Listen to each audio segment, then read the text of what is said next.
just afraid your chute won't open? Oh, I'm pretty much just worried the chute won't open! No! Let's hit the seals! Geronimo!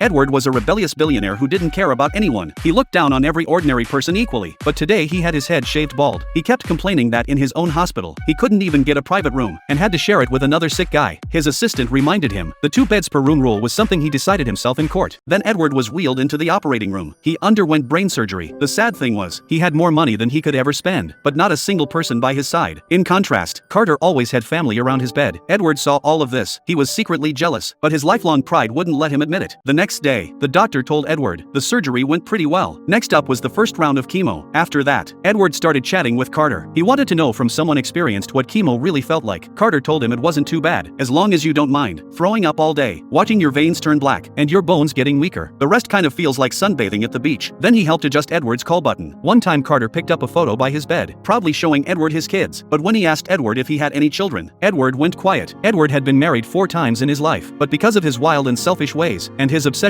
with freedom, none of those marriages lasted. The only thing he was loyal to was his business. He started making money like crazy at 16. Carter was the total opposite. He wanted to be a college history professor. After finally getting into college, he found out his wife was pregnant, broke and desperate, with a family to feed. He had to give up on his dreams, and became a mechanic. For the next stretch of time, they silently endured the torture of chemo. One night Carter was shaking from the pain. Another night Edward was in absolute agony, maybe because they were in the same boat. Over time, they actually became friends. The next day, the assistant found a note Carter had thrown away. Edward curiously asked to see it. Carter quickly tried to grab it back. Carter explained it was a bucket list. He wanted to do something before his time was up, but now he felt it was pointless. After all, there was no way to do anything in just a year. But Edward didn't agree. He even grabbed a pen to add his own wishes.